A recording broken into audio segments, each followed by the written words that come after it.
Pemirsa, Putri Chandrawati dan Ferdy Sambo akhirnya menyampaikan duka cita dan juga meminta maaf kepada keluarga atas apa yang terjadi kepada Yosua. Tuluskah permintaan maaf dari Sambo dan Putri itu? Kita akan membahasnya bersama pakar micro expression Monika Kumalasari. Mbak Monika, selamat malam.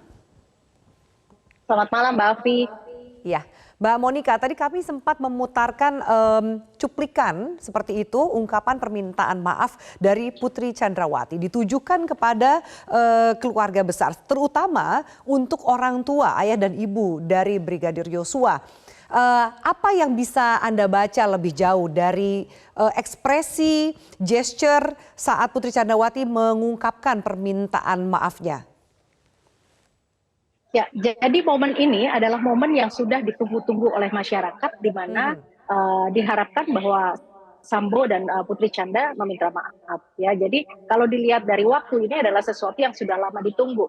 Tetapi ketika kedua pasangan ini menyatakan permohonan maafnya, ya, kita tidak bisa melihat ada gestur yang terlihat di sana, dan juga bahwa apa yang disampaikan ini adalah hanya membaca. Sehingga kalau kita melihat sesuatu yang hanya dibaca, tidak ada emosi yang intens yang ikut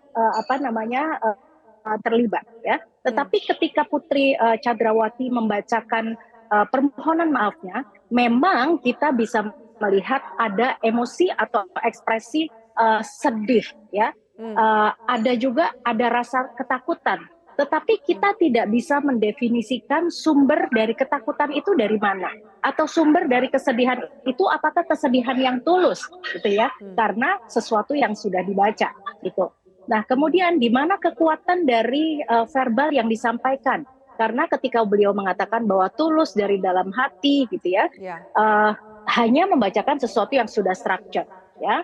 Nah, jadi emosi-emosi tidak bisa terlihat dalam sesuatu yang sudah dituliskan.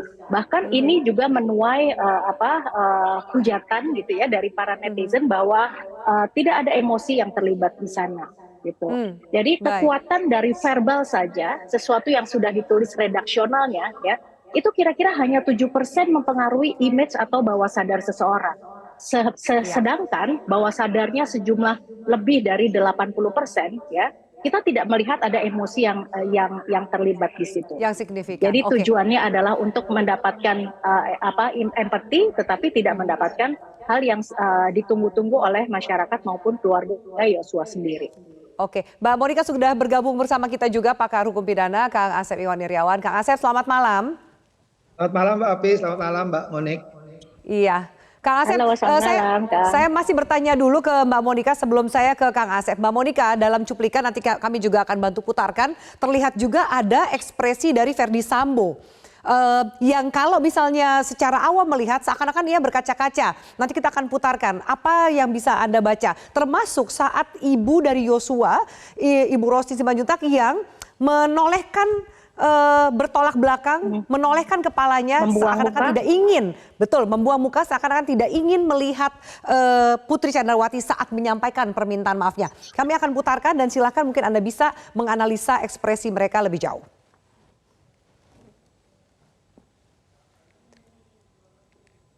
Ya, baik Mbak Monika, kurang lebih seperti ini tampilannya. Semoga Anda bisa menyimak lebih jelas.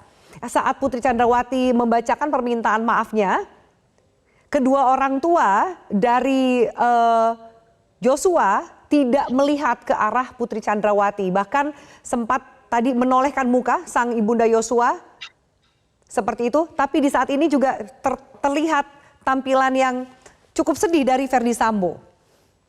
Apa yang bisa Anda analisa dari ekspresi empat orang yang ada di layar ini, Mbak Monika? Ya, kalau kita lihat dari kedua pasang Bapak dan Ibu Yosua, ya, terutama terlihat sekali dari ekspresi atau emosi yang dirasakan oleh Ibu Yosua, ya. Ada subtle expression di mana beragam emosi muncul, ya. Sedih, kemudian ada marah, dan juga ada contempt, artinya emosi untuk menganggap bahwa betapa imoralnya Anda, seperti itu.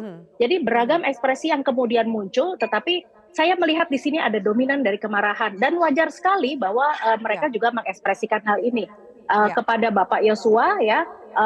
Walaupun terlihat lebih tegar, tetapi juga dari micro ekspresi maupun juga dari body language-nya menunjukkan hal yang kemarahan tersebut. Nah, kalau dari Putri Chandrawati ya, seperti sudah saya sampaikan tadi bahwa segala sesuatunya sudah structured sehingga tidak melibatkan banyak emosi yang terlihat di sana. Tetapi ketika terlihat dari ekspresi Sambo ya, terlihat confident ya. Tetapi ketika masuk ke dalam ruang sidang, saya kok menemukan banyak kemarahan ya, gitu. Terus juga ketika beberapa yang sempat di capture juga, gitu, ada pursed lips, dari bibir, terus kemudian juga dari seperti gemeretak dari gigi seperti itu.